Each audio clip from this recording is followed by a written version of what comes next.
नमस्कार, राम राम। महाशिवरात्रि की हार्दिक शुभकामनाएं। अगर आप हमारे चैनल से अभी तक नहीं जुड़े हैं तो कृपया हमारे चैनल को सब्सक्राइब कीजिए और कंटेंट हमारा अच्छा लगता है तो उसे लाइक भी जरूर कीजिए। मेरा नाम है कुलभूषण।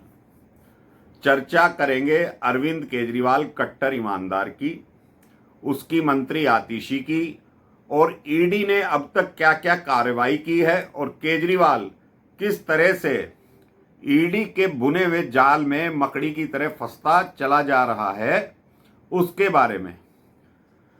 तो दोस्तों, जैसा कि ईडी ने सेकंड कंप्लेंट फाइल करी थी राउज एवेन्यू कोर्ट में, तो दिव्या मल्होत्रा की ये कोर्ट थी। उसमें दिव्या मल्होत्रा जो जज साहिबा थी, उन्होंने पहले भी केजरीवाल को 16 मार्च को बुला रखा है और दूसरी कंप्लेंट जो ईडी ने करी उसमें क्या क्या लिखा है केजरीवाल के खिलाफ, उस पे भी जज साहिबा ने सख्त टिप्पणी करी है। और वो सख्त टिप्पणी अब केजरीवाल के जी का जंजाल बनती जा रही है। ये तो पक्की बात है कि केजरीवाल फिर से कोई नई नौटंकी और नया ड्रामा रचेगा। जैसा कि सूत्रों ने बताया है, विश्वस्त जो इसकी गोपनीय मीटिंग रात भर चली है और आज भी चल रही है, अलग अलग लोगों से ये वार्ता कर रहा है। अभिषेक मनु सिंघवी और कपिल सिब्बल से सलाह ले रहा है।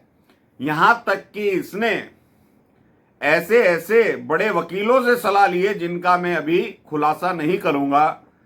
ये व्यक्ति जो बहुत ही शातिर है और शातिर होने के साथ साथ धूर्त है, अब भी ये सोच रहा है कि किस तरह से 16 तारीख को बचा जाए, कोर्ट ना जाया जाए। लेकिन जो इसकी लीगल टीम है जिनसे ये सलाह ले रहा है, वहीं से हमें थोड़ी जानकारी मिली है कि जो इसके एडवोकेट्स हैं उसमें चाहे अभिषेक मनु सिंघवी हो, कपिल सिब्बल हो या जिनसे औरों से ये सलाह ले रहा है, तो लोगों ने या विश्वस्त सूत्रों ने जो हमें बताया है, केजरी को उन्होंने सलाह दी है कि अब आपके पास अगर समन आता है तो आप ईडी के सामने चले जाइए। अगर ईडी आपको गिरफ्तार करती है तो हम आपको कोर्ट से जमानत दिलवा देंगे। तो यहां तक की बातें, आज तक की, अभी तक की जानकारी आपको दे रहा हूं। ये व्यक्ति जानता है कि इसने क्या कर्म किए हैं जो इसके आगे आएंगे ही। व्यक्ति की परछाई और कर्म कभी पीछा नहीं छोड़ते, साथ साथ चलते हैं। तो इस धूर्त केजरीवाल ने जो इसकी तमन्ना थी राजनीतिक पार्टी बनाने की, मुख्यमंत्री बनने की, और जब ये मुख्यमंत्री बन गया, दिल्ली का राजा बन गया, तो इसकी तमन्नाएं और जागृत हो गई। तो इसने प्रधानमंत्री बनने का सपना देखा और प्रधानमंत्री बनने के चक्कर में जो इसने घोटाले किए हैं और अपने चेलों से करवाए हैं, उसकी सजा मनीष सिसोदिया, संजय सिंह, विजय नायर और अन्य लोग भुगत रहे हैं। और अब ये भुगतने को तैयार है। ये तैयार नहीं है, लेकिन वक्त इससे करवा रहा है। जेल तो अंतो गत्वा इसे जाना ही पड़ेगा।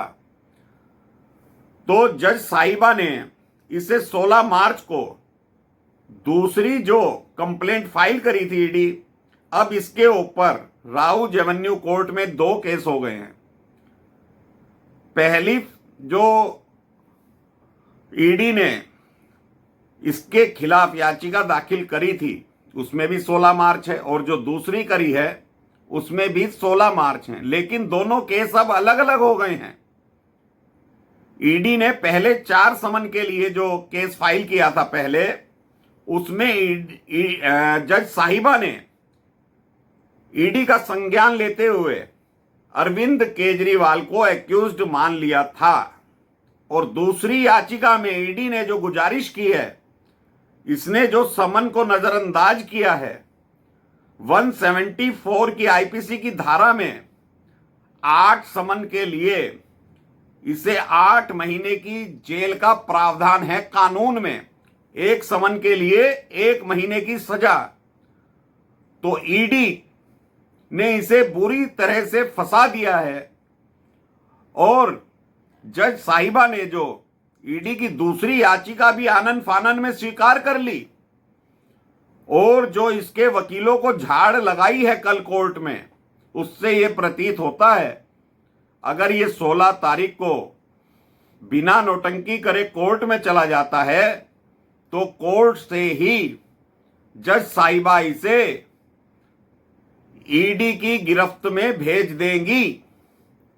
इसे तुरंत आदेश किया जाएगा कि आप ईडी के दफ्तर पहुंचिए या ईडी के अधिकारियों को बुलाया जाएगा, वहीं से ईडी की कस्टडी में इसे भेज दिया जाएगा। अब आते हैं दूसरे पहलू पर। केजरीवाल कल से इतना परेशान है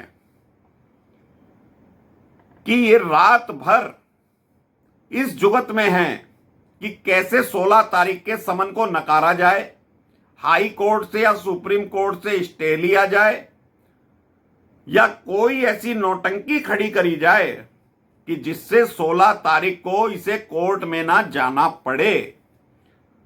तो वकीलों ने, एडवोकेट्स ने इसे सलाह दी है कि ये स्वयं ईडी के सामने पेश हो जाए, जिससे कि कोर्ट इसके ऊपर कुछ नरमी दिखा सके। पहले तो वकीलों ने इसे फंसा दिया, ये कहा कि नजरअंदाज कर दो, समन कोई भी आता है नजरअंदाज कर दो, इल्लीगल बता दो। तो कल दिव्या मल्होत्रा जी, जज साहिबा ने उन समन को लीगल माना है और केजरी को कई बार बोला है उनके वकील को 16 तारीख को फिजिकली अटेंड होना पड़ेगा। माफ कीजिएगा। तो दोस्तों, और इंडियन एक्सप्रेस अखबार के सूत्रों से जो हमें मालूम पड़ा है, जो आज खबर छपी है, इसकी जो मंत्री है आतिशी, उसके खिलाफ ईडी के प्रति जो उसने भ्रामक बातें कही हैं पत्रकार वार्ता में, प्रेस कॉन्फ्रेंस में, उसके खिलाफ भी ईडी ने आतिशी के खिलाफ मुकदमा कर दिया है। एक प्रेस कॉन्फ्रेंस में आतिशी कह रही थी कि ईडी ने जो लोगों के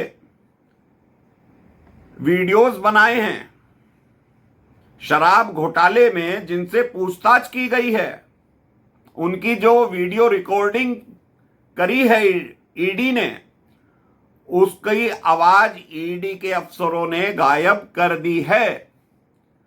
तो इसी बात को लेकर ईडी एक याचिका लेकर पहुंच गई है राउज एवेन्यू कोर्ट में और इस मंत्री के खिलाफ भी एक केस फाइल कर दिया है कि मंत्री आतिशी ईडी के अधिकारियों के खिलाफ, ईडी के खिलाफ, एक स्वतंत्र जांच एजेंसी के खिलाफ अनर्गल आरोप लगा रही हैं।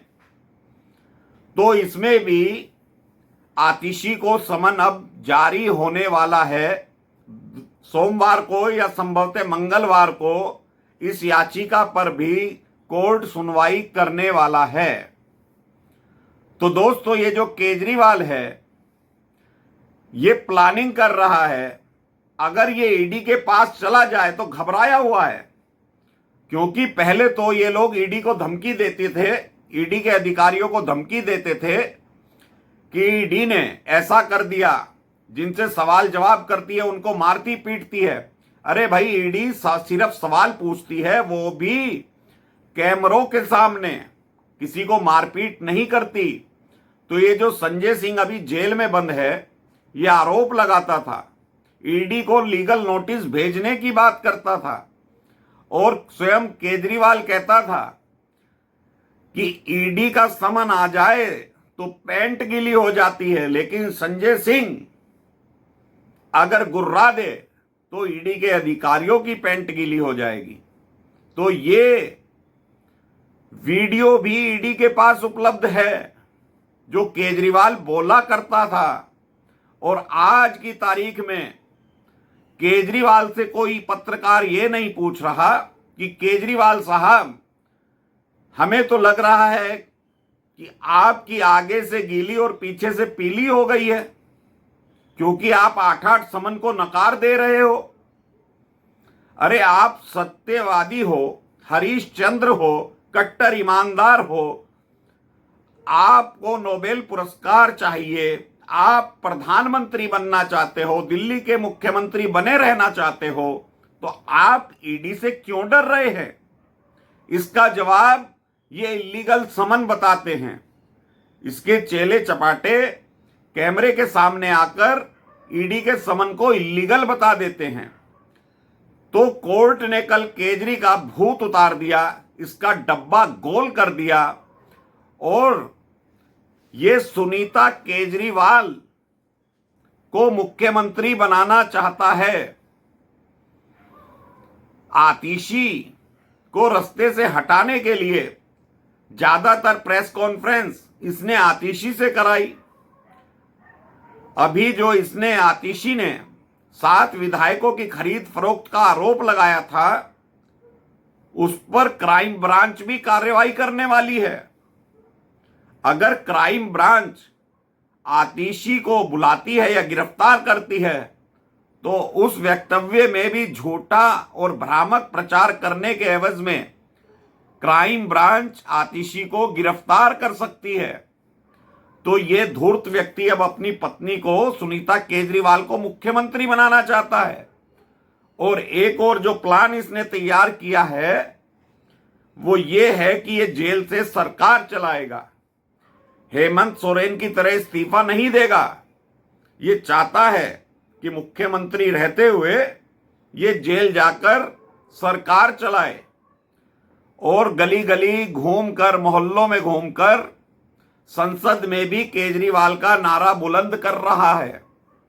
क्या ये सांसद बनने लायक है? भ्रष्टाचार को मिटाने आया था ये व्यक्ति, भ्रष्टाचार के शिखर पर पहुंच गया। इससे कोई पत्रकार ये नहीं पूछता, जिस आंदोलन को अन्ना ने खड़ा किया था उसमें ये केजरी बढ़ चढ़कर भाग ले रहा था जन लोकपाल के लिए। क्या इसने दिल्ली में जन लोकपाल की नियुक्ति करी है? तो इस व्यक्ति से कोई पत्रकार नहीं पूछ रहा, क्योंकि इसे भ्रष्टाचार करना था। जन लोकपाल की नियुक्ति कहता था रामलीला मैदान में बैठकर करेंगे, जनता के सामने करेंगे। आज कहां है केजरीवाल तुम्हारा जन लोकपाल? तुम तो अब संसद में पहुंचने की कवायद में जुटे हो कि दिल्ली से तुम्हारा एक आध सांसद कोई जीत जाए, जनता को भ्रामक बातें करके बहला रहे हो। शायद जनता तुम्हारे इस भ्रामक प्रचार में आ भी जाए, लेकिन याद रखिए केजरीवाल, एनडीए इतना सशक्त है, अगर 400 पार नहीं तो 380 पार एनडीए जा रहा है। तुम्हारा हश्र क्या होगा भ्रष्टाचार करने में, तो ये ईडी तुम्हें बताएगी, ये सुप्रीम कोर्ट तुम्हें बताएगा, डीवाई चंद्रचूड़ बताएंगे, जिन्हें तुम भगवान कृष्ण कह रहे थे। चंडीगढ़ के मेयर का जो मुकदमा चल रहा था उसमें तुम्हारे पक्ष में जो फैसला आया, तुमने श्री कृष्ण बताया डीवाई चंद्रचूड़ को, तो यही कृष्ण तुम्हारे मुकदमों का, भाग्यों का फैसला करेंगे। जो तुमने घोटाले किए हैं, कर्म किए हैं, तुम बुरी तरह से फंस चुके हो, ईडी के उस जाल में फंस चुके हो। चाहे तुम लोकसभा चुनाव से पहले गिरफ्तार हो या बाद में हो, गिरफ्तार तो तुम्हें होना पड़ेगा। और आतिशी भी फंस चुकी है दोस्तों। और जो ये ईडी के सामने जाने की भी बात चल रही है कि ये ईडी के दफ्तर स्वयं भी पहुंच सकता है। तो अभी के लिए इतना ही। मेरा कंटेंट आपको अच्छा लगे तो इसे लाइक कीजिए, चैनल को सब्सक्राइब कीजिए। धन्यवाद, नमस्कार, भारत माता की जय।